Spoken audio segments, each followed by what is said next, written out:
Terima kasih kepada MC hari ini. Saya adalah dietitian Chiling Eng dan mari kita berbincang tentang SOP anti gemuk pada hari ini. SOP anti gemuk ini terdiri daripada dua konsep utama, iaitu jumlah pengambilan dan jumlah penggunaan kalori anda setiap hari. Sebagai contoh, jika anda simpan duit dalam tabung anda dengan banyak dan tidak berapa gunanya, jadi tabung duit anda akan menjadi gemuk.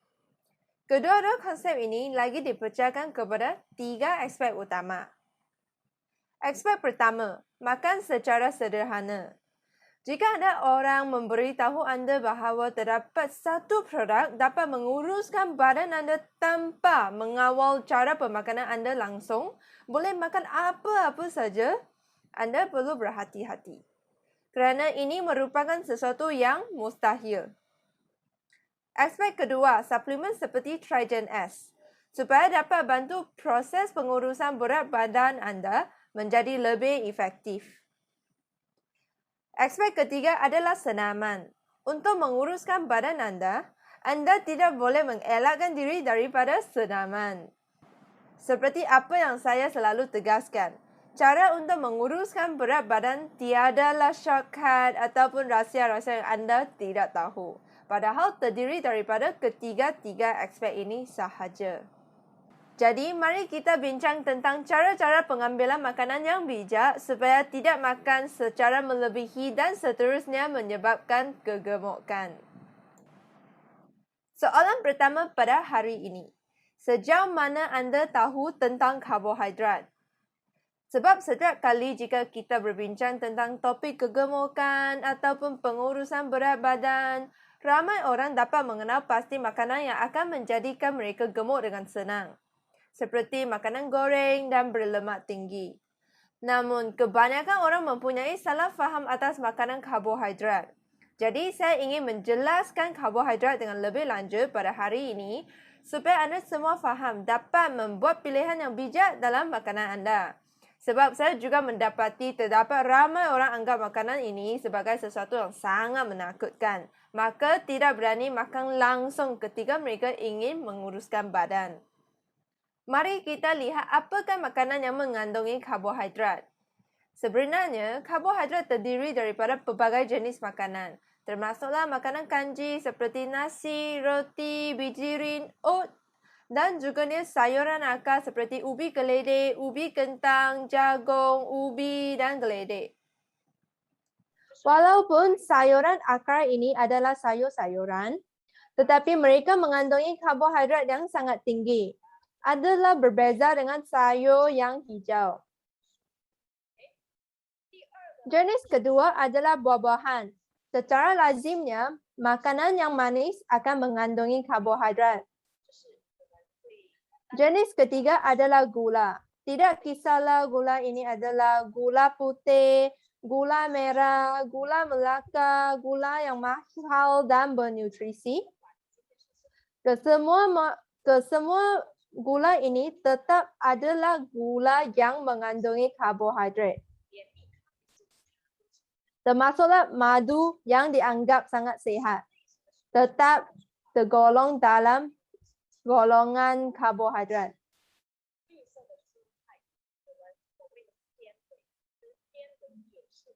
Sebenarnya, kandungan fiber ini juga adalah satu golongan karbohidrat.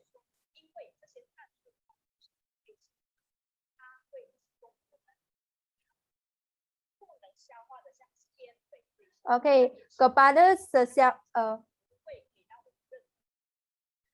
apa-apa yang mengandungi karbohidrat yang tidak dapat diserap oleh badan kita seperti fiber akan memberikan kalori yang lebih rendah.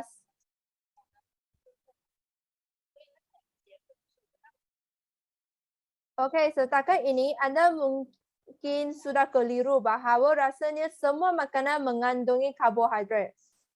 Jadi, bolehkah anda makan makanan karbohidrat?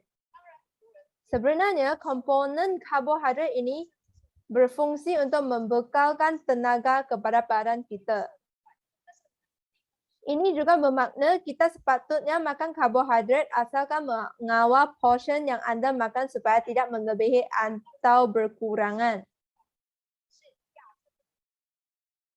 Sebagai seorang Asian, mana mungkin anda tidak makan karbohidrat seperti nasi dan mie?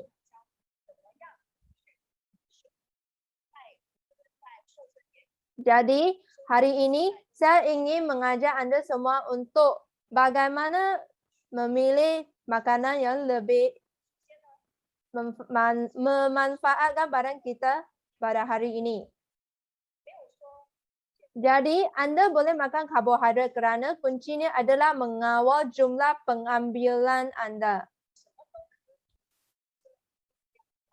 Sebenarnya, anda boleh makan apa-apa sahaja asalkan jumlah pengambilan anda dikawal. Fokus saya pada hari ini adalah karbohidrat.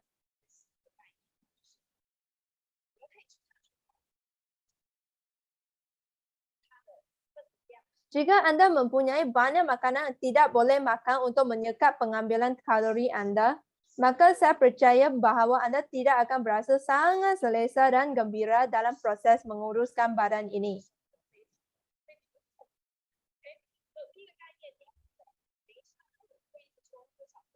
Okey, hari ini saya ingin memperkenalkan satu konsep baru kepada anda, iaitu pengukuran semua karbohidrat dalam hidangan.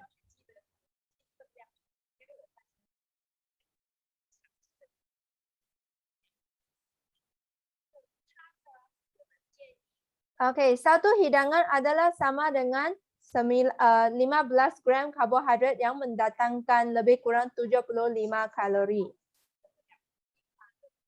Untuk menentukan jumlah pengambilan karbohidrat anda, jika tubuh badan dan berat badan anda adalah normal, maka anda boleh makan 2 hingga 4 hidangan makanan karbohidrat 3 kali dalam satu hari. Pada masa yang sama, anda juga boleh makan 1 hingga 2 hidangan makanan karbohidrat dalam satu hari. Kesemuan ini adalah berbeza mengikut saiz badan anda kerana ada sekumpulan orang yang makan 3 kali sehari, padahal ada orang yang makan 5 kali sehari termasuklah 2 kali makanan ringan.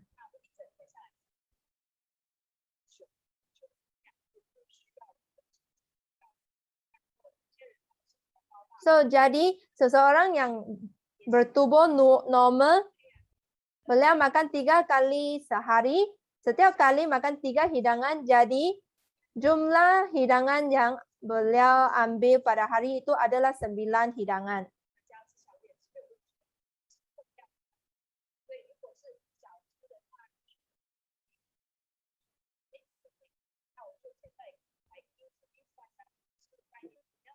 Jadi jika anda ingin menguruskan badan, anda boleh ubah style jumlah pengambilan karbohidrat anda dari biasanya 4 hidangan setiap kali makan ke 3 ataupun 2 hidangan. Mari kita tengok jenis makanan kanji terlebih dahulu. Apakah maksud satu hidangan karbohidrat dalam konteks ini? Bagi nasi, satu hidangan adalah satu sudu nasi ataupun setengah cawan kopi. Jika anda keluar makan, satu mangkuk nasi yang bersaiz sederhana adalah sama dengan 3 hidangan ataupun 3 sudut nasi.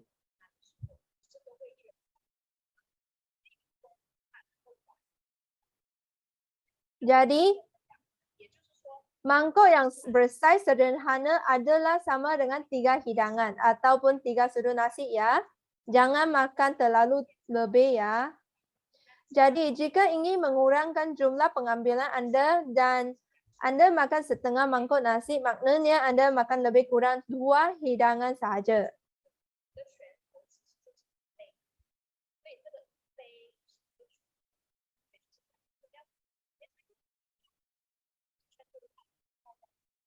Okay, so kalau makan petang atau makan malam, 2 hidangan punya nasi masih okey lagi.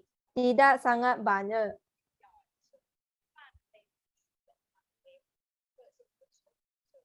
Okey, bagai mie, satu hidangan adalah setengah cawan kopi, tetapi hidangan mie goreng yang dijual di warung-warung kedai biasanya sudah terlampau banyak. Ya, jadi saya tidak berapa menggalakkan anda semua untuk makan makanan seperti nasi goreng, mie goreng kerana jumlah hidangan bagi satu pinggan nasi goreng boleh mencecah 4 hingga 5 hidangan. Okay, bagi biskut kosong tiada apa-apa jam. Satu hidangan adalah 3 keping. Ya. So, oat juga mengandungi karbohidrat. Tetapi ramai orang pernah memberitahu saya bahawa makan oat dapat menguruskan badan. Secara jujurnya, konsep ini adalah salah sebab makan oat dengan banyak bukanlah apa yang dapat bantu anda untuk menguruskan badan anda. Malahan oat dapat menahan perasaan kelaparan dengan lebih lama memandangkan kandungan fibernya yang sangat-sangat tinggi. Ini bermaksud anda tidak kerap berasa lapar, maka tidak kerap makan. Dan seterusnya berjaya mengawal jumlah pengambilan kalori anda. Bagi roti, satu hidangan adalah 1 keping. Ramai orang tidak berani untuk makan nasi, padahal mereka makan roti. Sebenarnya adalah lebih kurang sama. Ataukah anda mengawal portion anda, hidangan anda, jangan melebihi jumlah pengambilan yang dicadankan dan okey saja.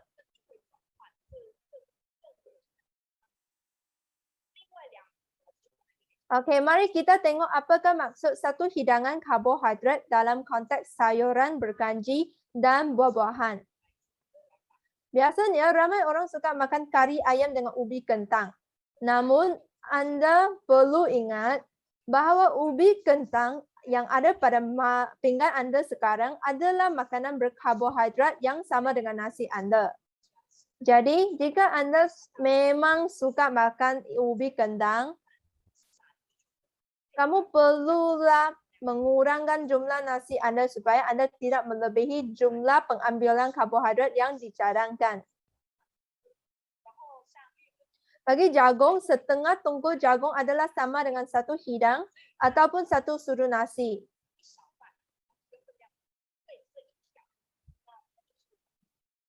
Jika anda makan setongkol jagung, maknanya anda makan 2 sudu nasi dah.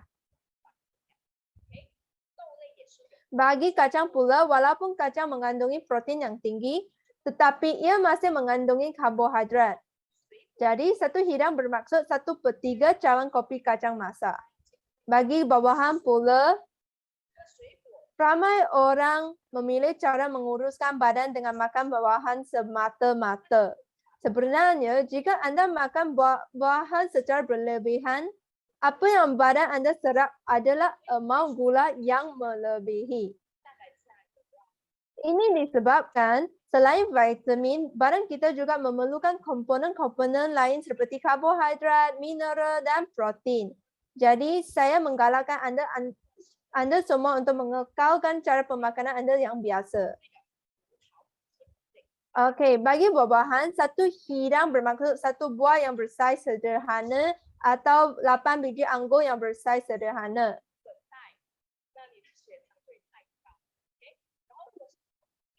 Bagi pada masa yang sama, 1 hidang juga bermaksud 1 hiris buah tembikai dan betik. Bagi raja buah kita durian, jika anda makan 2 hingga 3 ulas, sebenarnya anda sudah makan 1 hidangan. Kita juga tahu ramai orang yang sangat suka makan durian tidak akan berhenti setakat 2 hingga 3 ulas saja. Padahal sebiji durian. Jadi inilah puncanya kenapa ramai orang menjangkiti diabetes pada cuaca durian. Jadi selepas anda memahami konsep ini, anda perlu memahami bahawa anda haruslah mengawal pengambilan buah-buahan anda dalam 1 hari.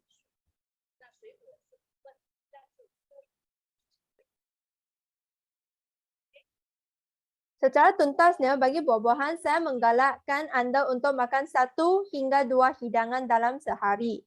Jangan makan lebih daripada 2 hidangan ya. Sebab buah-buahan yang berlebihan akan mempengaruhi paras gula dalam darah kita. Bagi gula tambahan, satu sudu gula adalah satu hidangan yang sama dengan satu keping roti atau satu sudu nasi. Bagi madu, 2 sudu madu yang rata, bukan yang tinggi itu ya, sudu yang rata saja adalah sama dengan satu hidangan. Madu juga merupakan salah satu jenis gula. Jadi, janganlah anggap madu adalah lebih sihat, maka makan secara melebihi. Bagi minuman yang kita beli dekat luar seperti teh tarik, Milo panas, dan kopi susu, atau boba tea, jumlah hidangan gula dalam satu cawan itu adalah lebih kurang 2 hingga 3 hidangan.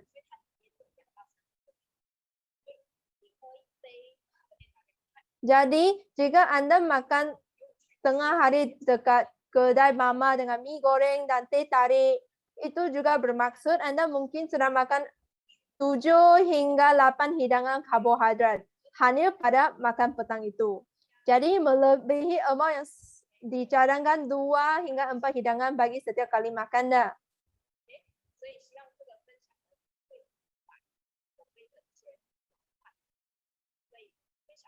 Jadi saya berharap selepas ini Anda semua boleh memahami konsep ini dan mengawal jumlah pengambilan Anda setiap kali kamu makan. Selepas Anda memahami konsep untuk mengenal pasti ini, dan Anda sudah mula mengubah jumlah hidangan Anda setiap kali Anda makan, Anda akan dapat mengelakkan diri daripada pengambilan kalori yang lebih atau terlampau banyak dan pertambahan gemuk tambah sedar. So, dengan adanya kesemua pengetahuan ini, tambah lagi Trigen S, kesan pengurangan berat badan Anda akan 2 kali ganda hasilnya dengan separuh usaha. Okay, Trigen S adalah formulasi semula jadi yang dapat membakar lemak tersimpan dan mencegah pengumpulan lemak dalam badan kita secara 24 jam sehari melalui 4 langkah utama. Langkah pertama adalah merangsang termogenesis. Langkah kedua adalah meningkatkan kadar metabolisme lemak perang kita. Langkah ketiga adalah untuk mengecilkan saiz lemak putih kita dan langkah yang terakhir adalah mencegah pengumpulan lemak kita. Okey, mari kita lihat dengan lebih teliti. Langkah pertama adalah merangsang termogenesis dengan menghasilkan haba dalam badan kita daripada pembakaran lemak terkumpul. Sebenarnya, badan kita tidak pernah berhenti menghasilkan tenaga haba. Tetapi dengan adanya formulasi Trigen S ini, ia dapat merangsang badan kita untuk memecah lagi lemak-lemak terkumpul supaya mendapatkan sumber api yang lebih banyak untuk membakar kalori dalam badan kita. Langkah kedua adalah lebih kurang sama. Adalah melalui peningkatan kadar metabolisme lemak perang kita. Lemak perang kita adalah lebih unik kerana ia mengandungi banyak mitokondrion yang berfungsi sebagai pusat penghasilan tenaga yang membekal tenaga kepada seluruh badan kita.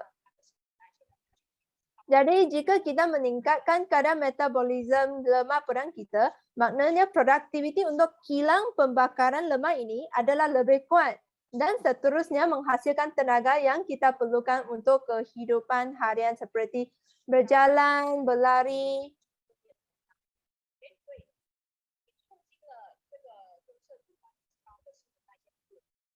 Jadi langkah pertama adalah meningkatkan api metabolik untuk membakar lebih banyak kalori dan seterusnya langkah kedua adalah membakar lemak terkumpul kita untuk menghasilkan tenaga yang kita perlu setiap hari.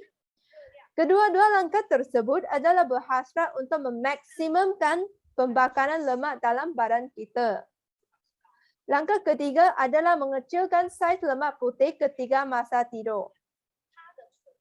Lemak putih adalah berbeza dengan lemak perang yang kita sebut tadi. Lemak putih ini tidak dapat membantu sebarang pembakaran lemak. Padahal menyimpan tenaga yang melebihi untuk masa jangka panjang. Namun jika kita ingin menguruskan badan, maka kita harus kata bye-bye dengan lemak putih yang terlampau banyak ini. Dengan adanya formulasi Trident S, ia dapat merangsang proses lipolisis supaya memecahkan dan mengurangkan saiz sel lemak. Dengan ini, kita akan nampak lebih kurus dan langsing. Jadi inilah kenapa kadang-kala ada orang nampak sangat kurus tetapi berat badannya tidak sangat ringan. Jadi janganlah kita fokus pada berat badan semata-mata. Malah kita haruslah fokus terhadap lilitan punggung kita, lilitan lengan kita. Ya, kita haruslah memastikan tidur yang cukup, tambahan lagi dengan Trident S untuk mempercepat pembakaran lemak dalam badan kita. Langkah yang terakhir adalah mencegah pengumpulan lemak. Pengumpulan lemak akan berlaku apabila terdapat tenaga yang melebihi dan badan kita tidak mahu untuk membazirkan kesemuanya. Jadi, mengumpulnya semua sekali.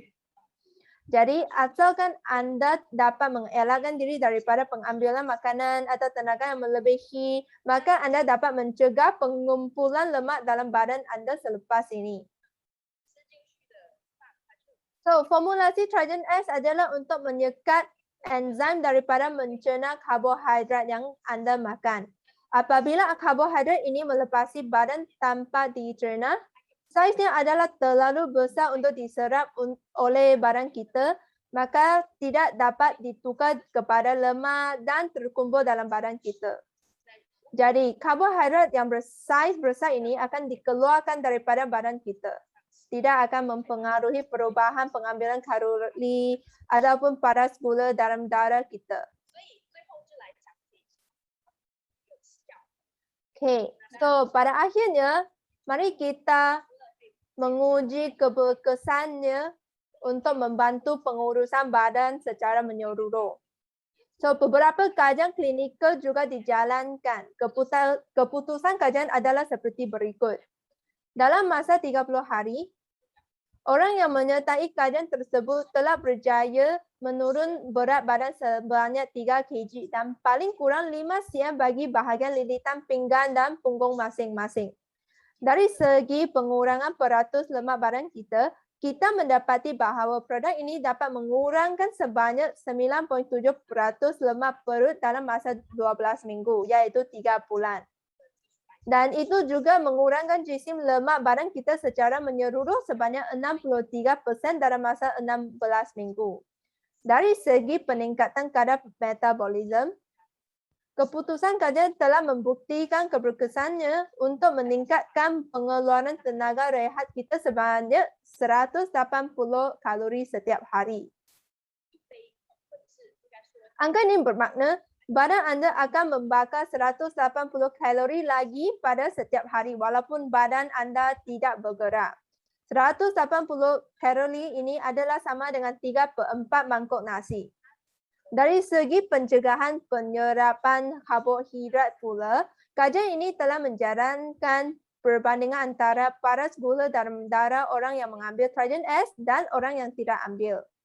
Dari graf ini, kita boleh mendapati bahawa tahap glukosa dalam darah orang yang mengambil Trident S adalah lebih rendah dan tetap. Dan ini bermaksud Trident S dapat bantu untuk mengurangkan peningkatan tahap glukosa darah kita daripada pengambilan makanan.